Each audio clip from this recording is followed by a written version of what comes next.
All right, in this lesson, we want to continue talking about fields and sort of the prerequisite understanding of what we need to know about fields to get into QED. Now, it's obvious that QED is about the electromagnetic field, and so it seems clear that understanding Maxwell's equations is an absolute prerequisite. However, we're not going to do a basic course in E&M. We're going to kind of look at Maxwell's equations in a slightly more, formal way, and we're just going to study them as equations in and of themselves and get a notion of how they work in reciprocal space. I think if more students approach QED with a solid understanding and better experience working with Maxwell's equations in reciprocal space, they would feel a lot more comfortable about some of the mathematical maneuvers that are done in QED to generate this notion of, for example, an infinite collection of harmonic oscillators and getting an understanding of really sinking your teeth into what that means. So we're going to start today we're going to try to get through all of this in a few lectures, but today we're just going to lay down Maxwell's equations and some standard operations that you should feel comfortable with before tackling QED. Okay, so let's begin. So we're sort of back to our field theory mind map here, and it's getting pretty big. So I've added Maxwell's equations over here in this little section, and let's see what we're talking about. Now we should be in an area, I don't want to say intuitive, but we should be in an area that's more familiar. Because obviously when we're talking about Maxwell's equations, we're talking about an electric field, we're talking about a magnetic field, we're talking about charge density in space and current density in space. And we understand the basic idea, right? There's this stuff in the world called charge, and charge produces an electric field. Static charge certainly produces electric fields. And charges that are moving also produce current, and current somehow gives us magnetic fields. And that somehow is defined with absolute clarity by Maxwell's equations. So let's take a look at how the notation works, because again, notation is sometimes the biggest problem when trying to study this, mostly because you jump through different books and everybody has different conventions. And it's not even the conventions, it's actually the way they choose to write things down. So let me give you an example here. I've actually kind of blown this up in a different way here. The electric field is clearly a vector field, right? Which means, just as I said in our last lecture, if you have coordinates on your space-time, at every point in that coordinate system, you are expecting to place an x component, a y component, and a z component of your electric field. It's a vector, a three-dimensional spatial vector at every point in space-time. Now, a magnetic field... Now, there is this issue, right? Vectors in space, by the way, they come in two forms, right? They come as axial vectors and polar vectors. Remember that? And it has to do with how they change when you flip a coordinate system.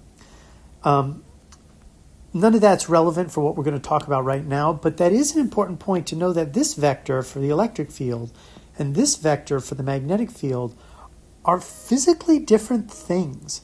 And this is not captured in the mathematics of standard vector calculus. You don't see any distinction between a vector for a magnetic field and electric field in the notation or in the structure. You just have to know that this is a axial vector and this is a polar vector, right? You have to, that's sort of a physical thing you have to have memorized, which is kind of interesting because physics isn't usually like that. Physics is about understanding relationships that are expressed mathematically, not properties of individual things that you've got to sort of tick off in your head and remember. That's more like biology, right? You have to say, okay, a cat has 4 legs. There's no principle of biology that establishes a cat has 4 legs. It's a definition you need to know. But for some reason, in vector calculus, there is this weird thing about axial vectors and polar vectors. And actually, there's scalars and pseudoscalars too. And there's actually a host of other things that you just have to have sort of memorized, right? And that's an interesting fact. And it actually is telling us, it's screaming at us that there's a way of writing all this stuff down, and there's a way of understanding all this stuff that is deeper and does in fact capture this difference, the distinction between a magnetic field's nature and an electric field's nature, which are different. They're different. One is axial and one is polar. And that process is the tensor calculus, the calculus of exterior forms, and also something called geometric algebra. They all do that, and they're all a level deeper than this. But QED textbooks don't go there. They don't have time. They say, look, your students arrive here, they understand Maxwell's equations, they're very good at E&M, and the deeper stuff comes later. I would like to talk about it eventually, but and I did a little bit in the What is a Tensor set of lectures. But regardless, understand that the notation here, when I write down E, what I'm actually meaning is I'm writing down a vector field, so I'm not going to write down this little vector arrow on top of my E. So when you see E here, it really means the electric field vector, and E is a function of position in space, which is represented by R, right? So R is going to be I have it as a vector, but of course what I'm thinking of is the coordinates X. Oops, let me clean that up a little bit. The coordinates X, Y, and Z for R, and time, right? So this symbol here, I want it to mean all of this, right? It's a vector, it's a function of space, and a function of time. So it's evolving in time, and it changes from spot to spot. Likewise with the magnetic field, right? The notation is going to be exactly the same, but I'm basically cleaning it up so I don't have to keep writing R and T. But you've got to know that this guy here, and this guy here, and this guy here, they're functions of space and time. And then, let's see, for the charge density is not a vector, right? But it is a function of space, and it is a function of time. Because what we're imagining with charge density is that we've got some kind of point particle, it's got some mass, and it's got some value of charge assigned to it, and it's moving. So to know what the charge density is in this space, I have to know where this guy is, and that's the R, and I have to know when I'm looking, and that's the T. And it could be moving, right? So that is how we're going to reflect the charge density. Understand that it's a function of space and time. And likewise, the current density is the same way, right? Except it's got a vector quantity, right? So now with this simplification, I can write down Maxwell's equations. And whenever you see somebody write down Maxwell's equations, the first thing you've got to do is, okay, what units are we dealing with, right? And you can you get hints, right? For example, you see this permeability thing, and you see the C squared here, right? And you can immediately say to yourself, okay, whatever sets of units I have, I'm clearly dealing with units where the electric field and magnetic field have different units, right? And understanding all the unit systems for E&M is probably not worth it. You should be familiar with the Gaussian system and the Standard International system. But every time I do this and I see a new system and I can't remember all the details about how the units work, I always do a quick little brush up. And let me show you how I do that brush up. What I do is I just go over to Wikipedia, right? And I just look up unit systems, and here's what I find, right?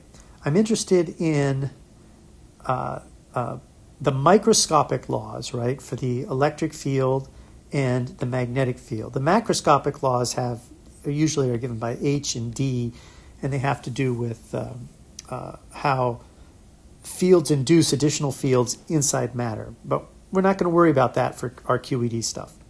So we're not really interested in this, and we're not interested in this, but we are interested in these other ones. So notice that, so you have two that you really should be kind of familiar with, these Gaussian and the ISQ. Now the ones that we're working with clearly look like this. So we know right away we're dealing with the ISQ quantities as explained by Wikipedia. This, the divergence of the magnetic field is zero in any system. And the Maxwell-Faraday equation, you can see that in our ISU system, there is no C, but the Amp-Maxwell equation has this C squared and this mu, right? So the version that I'm using is definitely this, but you will see that this mu is actually kept as epsilon 0 C squared over here, and then there is no mu, right? That is an option, right? Because how does it go? It goes, what, square root of mu E0 equals C, so mu 0 E0 equals C squared. So we end up with mu 0 equals, wait, something's wrong. Yeah, this isn't right, geez. Right. This is the way to do it, right? So it's square root mu 0 E0 is 1 over C, mu 0 E0 is 1 over C squared, mu 0 is 1 over E0, or epsilon 0 is C squared. And so now you can see that if we stand with if we do what's in Wikipedia, I can replace mu 0 with 1 over E0 C squared, and then I have exactly what I wrote down here. So it's a variant, basically, of what you see in the Wikipedia page. It's just, why didn't the textbook I was using to derive this doesn't put this as mu 0. It puts it as 1 over epsilon 0 C squared. And it does that for eventual cancellations later. So I guess you could say that this could equal mu 0. And another thing that's a little awkward about this is the permeability, this is the permittivity, all this strange stuff. But the point is you get really good at it when you do E&M, and when you see Maxwell's equations clearly here, I'm using that particular set of units that I just showed you, but I always end up reviewing this, right? And what's interesting about the review is that it kind of reminds you some of the fundamentals of E&M. In particular, right, the Lorentz Force Law is really critical to our work. And it's got this very nice form in ISQ, the charge times the electric field times V cross B. But all of these unit systems really come down to what constants you put in front of these two basic force rules, the Coulomb's law and the Biot-Savart law, right? And the constants that go here and that go here decide everything. In other words, if you make this go away and you make this go away and you replace this with K, magnetic and K electric, you start making choices, right? And here you can clearly see that K electric is 1, and over here K electric was 1 over 4 pi epsilon naught. And then you even have this 4 pi, right? You have this 1 over 4 pi thing, right? And that's the difference between rationalized and unrationalized units. Sometimes you don't have that 1 over 4 pi in the force law, and instead you have it floating around somewhere else, usually in Maxwell's equations, actually. So all these different unit systems really come down to how you choose these constants here. And it's not worth being a master of all these different unit systems, but these two here, they're worth kind of being familiar with, recognizing when you're in one versus the other. Okay, so, and that's definitely a prerequisite. Now, in QED, these go away again, and you use something called natural units, right? So this is more of your classical unit systems. Okay, all right, so back to Maxwell's equations. Usually Maxwell's equations are grouped the way I've grouped them, the two divergences and then the two curls. And what's interesting, and we'll talk about this a lot because it has a lot to do with the fields can be broken up into what we call longitudinal parts and transverse parts. And this is important to know, and it becomes relevant in some of this quantizing the electromagnetic field, understanding these words come up a lot in those textbooks. So getting a good handle on this is important, and we'll study that because this is where reciprocal space becomes really, really useful. Right now we are in real space, right? We're in real space because we're talking about locations in three-dimensional space, the stuff that we live in, the thing that we're trying to model, what we experience.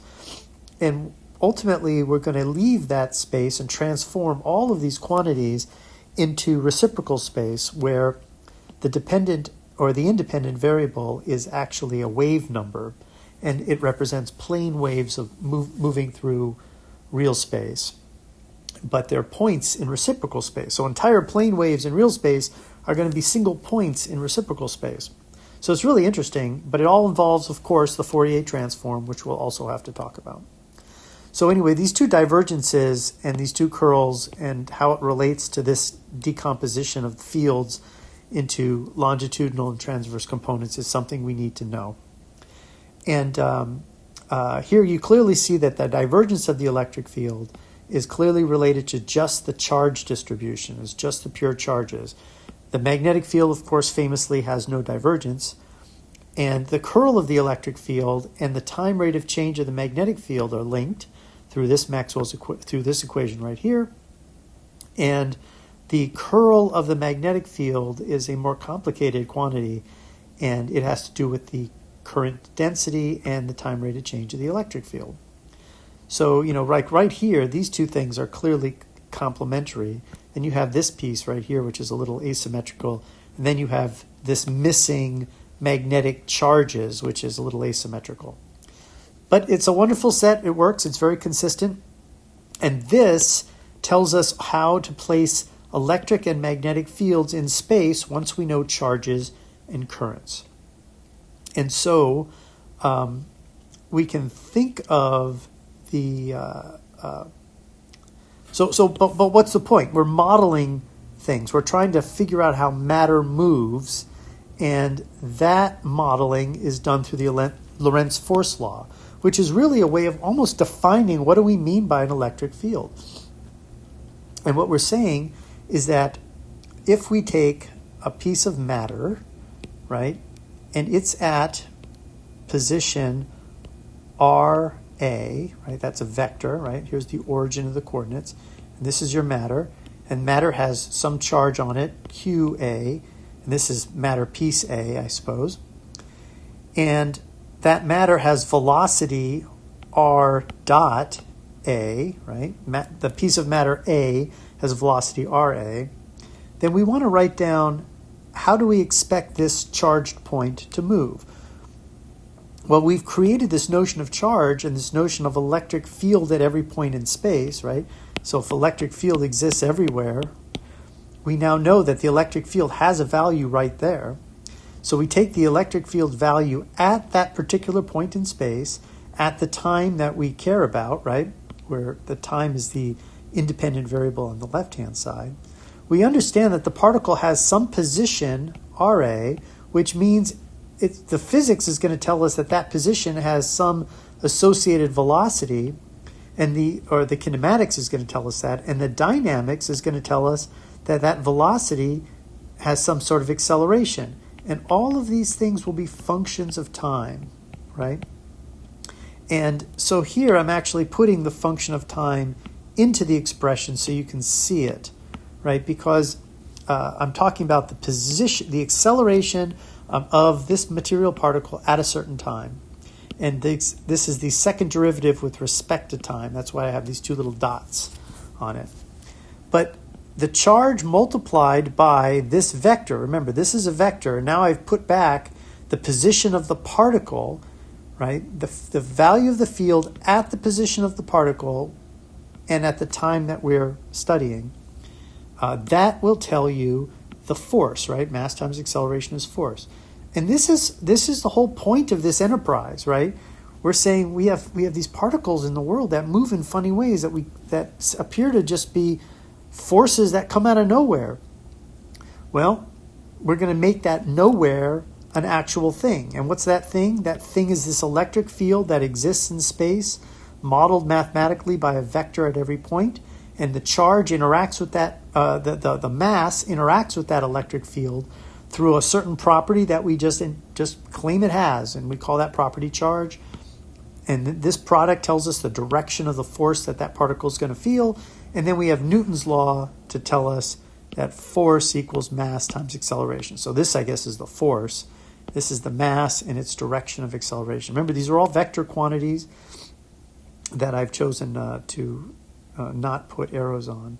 I guess if I put an arrow on this one, I probably should put arrows on these just to make sure that I'm a little bit consistent. I'm not putting arrows on E and B. I'm just saying you have to know those are vectors. And likewise with the magnetic field, the magnetic field interacts with the same charge, but it really interacts with the velocity of that charge, not the charge itself. That charge has to have current. It has to have velocity.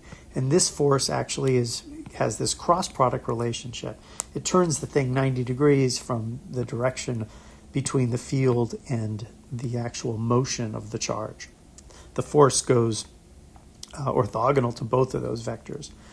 And this force law is just freaking brilliant, right? And this is really what defines, the way I look at it, this is defining why we create the fields. We're trying to describe forces that just seem to act out there in space with nobody pushing on it.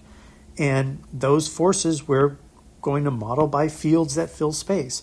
That's the enterprise of this entire endeavor, right? Is throwing numbers or vectors or spinors or things just all over space and deciding how those things all over space interact with matter. Okay, so we've got the Maxwell's equations, which we formally write down this way, and we have the Lorentz Force Law, which is really sort of our defining notion of what these fields are, what they do, how they manifest through forces. And then we can do a little exercise and derive the continuity equation, right? So what I can do is I can go to the first Maxwell's equation, the first one, and I can take its derivative with respect to time on both sides. And so I end up with, let me clean that up a bit. I end up with the derivative of the charge density with respect to time is the time derivative of the divergence of the electric field. Well, the divergence is the time derivative of the divergence of the electric field. I can swap these derivatives, right? Because that's how partial derivatives work. So I now have the divergence of the time derivative of the electric field equals, and then I can take this guy right here, the time derivative of the charge density, and I go back to Maxwell's equations, and what do I do? I'm sorry. I'm going to still work with this. I take the time derivative of the electric field, right? And the time derivative of the electric field can be solved for right out of this Maxwell equation, right? It's going to be c squared times del cross b 1 over epsilon naught j with a minus sign. And that's what this expression right here is. So this guy right here informs that, and it's a substitution for this piece. And now I look closely at this and I say, well, this, I know my vector calculus, and this is why we're doing this. This is what you've got to be a little familiar with. My vector calculus is telling me the divergence of a curl is always 0. Right? So I know right away this term goes away. And then what do I have left? Well, this guy here equals 1 over epsilon times the time derivative of the charge density. So I multiply through by epsilon naught, and I get the time derivative of the charge density is equal to the opposite of the divergence of the current, and then I put that in the right form, and I get the continuity equation, which is that the amount of charge density at any given point, because this is a differential relation, so it's good at every point, the amount of charge density at a point, it can only change if current flows in or out of that point, right? And that's the continuity equation. So this is just a little fun use of Maxwell's equations, just to show that you can formally just use these equations and learn a heck of a lot about what's going on in the physics. So what are the other principles? Oh yeah, so I want to also show you a common form that's used a lot in QED about how to describe currents and charges. The basic idea is that you're dealing with a point charge that's moving in some way, right? So at any given instant in time, the charge density is just the charge times a delta function, because the delta function, the point's only at one place. These are idealized points, material particles with no extension. So its position is just given by this delta function. So the charge density at any given point in space is only going to be non-zero if that given point in space is where the charge is at. Well, where is the charge at? Well, the charge is labeled by A, and its position is this vector RA. And that's this guy right here. And this delta function cleans it up, so it's only non-zero when R equals RA. And of course, once you see a delta function, you realize this is only going to be useful when you're integrating, right? Because when you integrate, you're going to start getting that, that the selection property of the delta function will eliminate the integral. So you can kind of anticipate that. And the current density, likewise. The current density, when you're dealing with individual material particles that are moving around, are just the charge on the particle times its velocity, and then the same delta function. And this thing here, the position with respect to time, is ultimately has to be derived from the only force that's available, which is the Lorentz Force Law. You solve this is a second order differential equation for RA. So if you know the fields, then some initial conditions and things like that, of course you can solve for R as a function of t. You can solve for R of t. And so these two forms of the charge density and the current density are pretty common when you're talking about particles moving around in an environment, in a spatial area. And Maxwell's equations, laid down as they are here, is the place we're going to start. Now, there's a lot more to talk about. And in fact, I want to talk about, I want to do another exercise where we actually kind of work with these Maxwell's equations, and just to show that we can talk about the total energy of the system, which we'll call the Hamiltonian.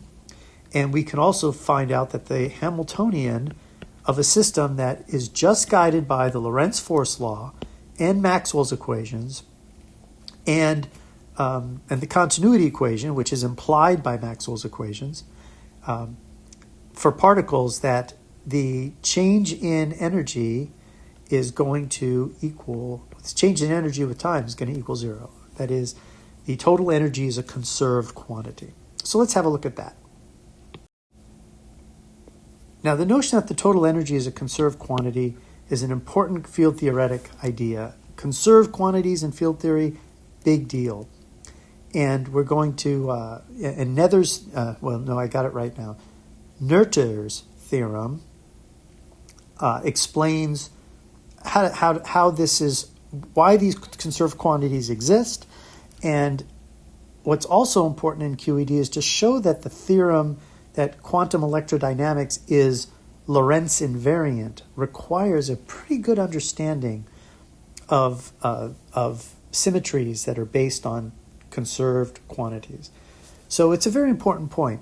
So it's worth going back to our classical study of electromagnetism and saying, okay, if we have a collection of particles, say A particles, where we sum over each one of the particles, we know that each particle has a kinetic energy, 1/2 ma VA squared. Now VA is, we have RA, which is a function of time, we have RA dot, which is a function of time, and we have RA double dot, which is a function of time. And lots of books will just put down VA for RA double dot, and maybe even AA for R double dot, VA for R dot, and leave off the time dependence because it's sort of obvious, right? So here I've got it really clean. I've got VA for RA dot, and E and B are vectors, and those vectors have their own space and time dependence. And we're integrating over all of space. And this is our Hamiltonian from classical E&M.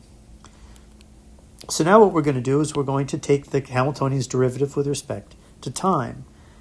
Now, the Hamiltonian is actually a function of, well, it's integrated over all space here, and it's summed over just the particles there. So the only thing that's left is time. So we'll take the derivative of this term with respect to time, and using your basic chain rule, you end up pulling out a, remember this is a vector, right? So since VA is a vector, VA squared is VA dot VA, right? So when we do its derivative, you end up with a dot product right here. These are vectors.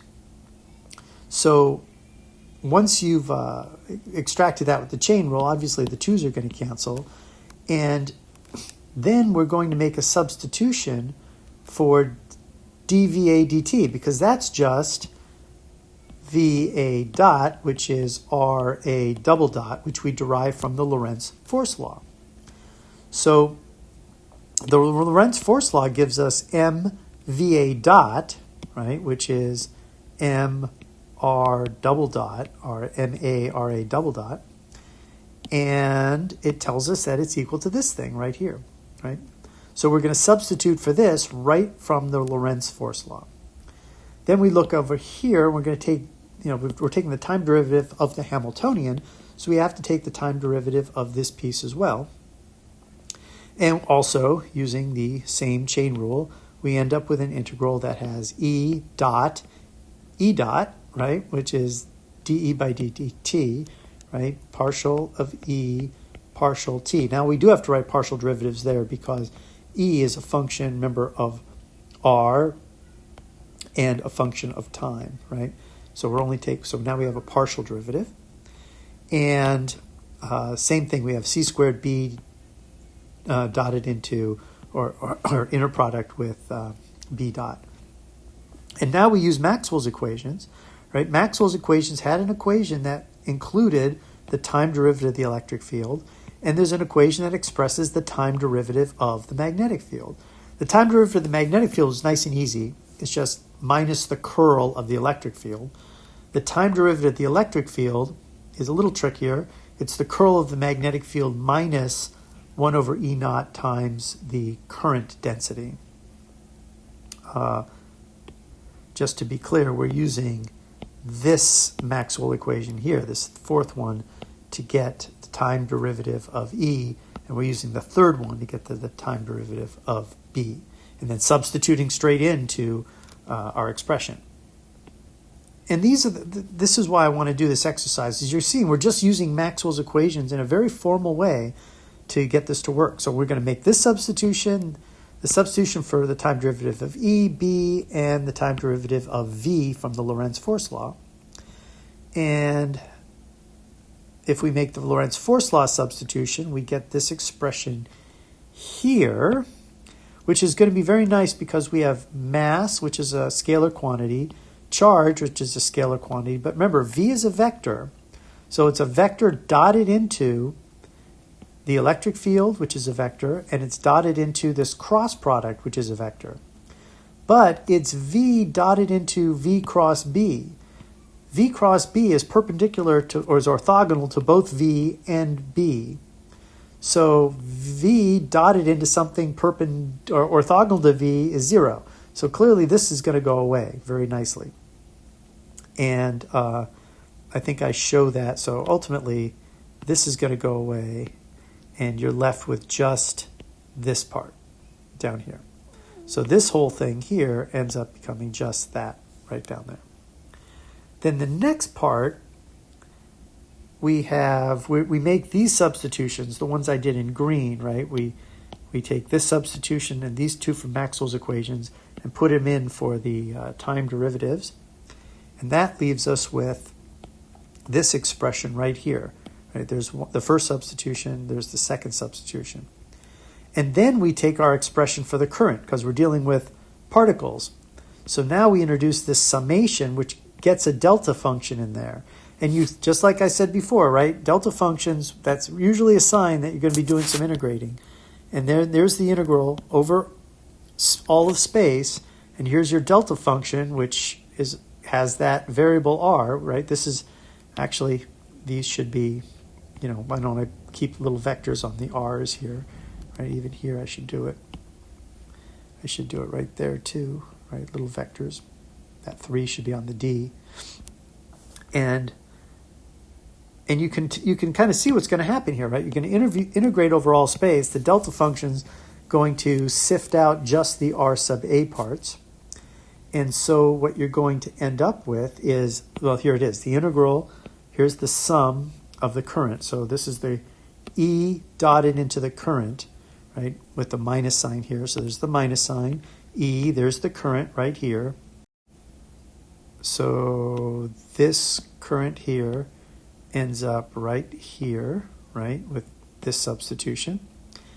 And then we have what's left. Then we have the E dotted into this part here, which gets strung out into this kind of interesting integral of a vector calculus expression. The electric field dotted into the curl of the magnetic field minus the magnetic field dotted into the curl of the electric field. So what does that land us? Well, this integral is going to end up going away, and it's just going to leave this summation behind. So that's exactly what happens here, right? This integral sifts out just RA, and you get the charge times the field at the position of the charge dotted into the velocity of the charge, which is exactly the opposite of what was left over from this first term.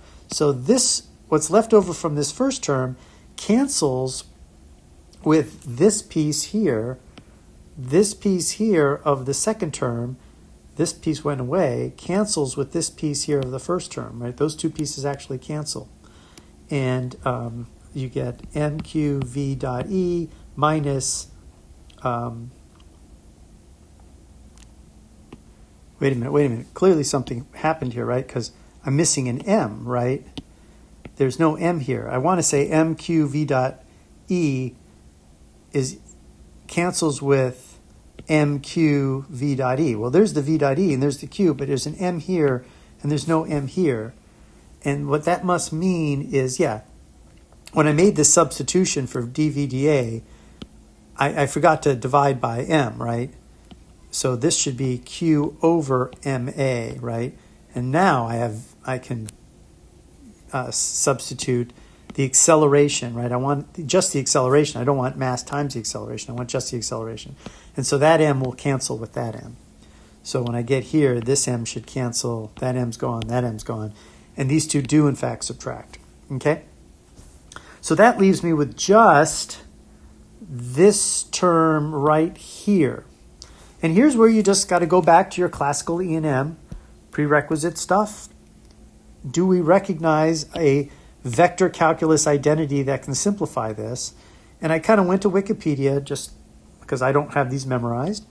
And I looked at this one right here, the cross product del cross A dot B minus A dot del cross B is del dot A cross B. So that actually applies here. And if I did it right, I end up with this thing here is del dot B cross E, I guess. So what do we have? We have the integral over all. So the only thing that's left is this part right here, which is the integral over all space of the divergence of a curl. Well, this curl, that's a vector. So it's the integral over all space of the divergence of a vector. And now we need to be thinking in terms of, about our vector calculus again. And we know that if you integrate the divergence of a vector, right, you end up with this divergence theorem as something that you can play with. The divergence of a vector field integrated over a volume is equal to the surface integral of the same vector field dotted into the normal integrated over the surface. But it has to be a closed surface, right? That's what these little circle is. This circle means closed surface. And that surface, of course, has to cover the exact same volume, right? So this is one of the many, many forms of the divergence theorem. So the idea is, well, let's turn that into this form here, right? And we would do that by just saying, well, we get a little bit sloppy here because the details don't matter much. Well, I shouldn't say sloppy, but we're going to say the integral over a surface of the, no, not the divergence anymore, but of the vector, say I have it as minus E cross B, dotted into the normal of the surface over the surface, right? And so now I've turned it into a surface integral. So what difference does that make? Well, the idea is we're dealing with physics here, right? So we have a particle here, a particle here, a particle here, a particle here. Whatever fields these guys have, or whatever fields they create, whatever they produce as far as E and B goes, because remember, the particles have some motion, so they generate some electric and magnetic field. If the volume is that you're surrounding them is big enough, and it's so big that all the particles are kind of in here, you sort of know that the field way out here is going to be zero, right? E is going to equal 0, B is going to equal 0, far enough away. And therefore, this integral over this surface is going to be 0. And therefore, that's the last thing that ends up going away, is that's going to be 0. Because we're assuming that this is a physical system that doesn't affect the entire all of infinite space. It's limited into some region, and if you go far enough away, you don't detect it at all. And therefore, the rate of change of the Hamiltonian with time is equal to 0. So this is a good prerequisite exercise, I think. We did the divergence theorem, which is very important. It shows up in field theory all the time, in the calculus of variations in particular. We did... we used Lorentz Force Law to substitute in for the acceleration of a particle.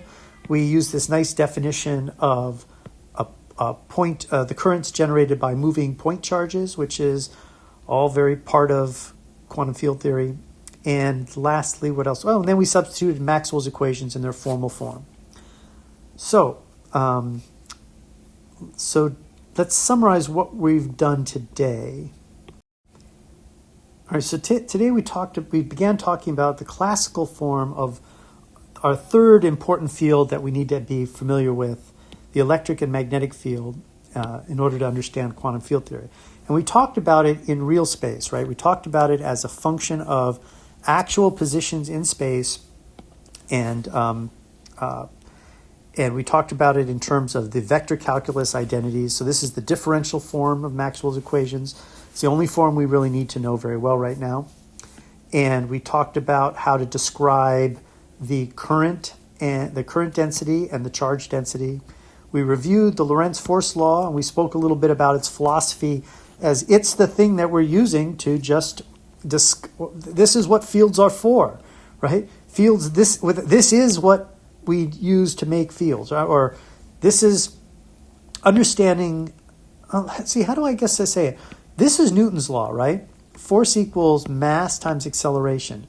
So we need something that tells us what the force is. So we presume the existence of fields throughout space that operate under this rule that give us the force. And that's going to tell us how mass moves. That really goes all the way back to Newton. But this idea of some mysterious thing filling space that can produce forces as long as mass has this property of charge, that's guesswork, right? That's guesswork. And it just works, right? The experimental verification just works. So it's very tempting to say there really is a magnetic field in space everywhere.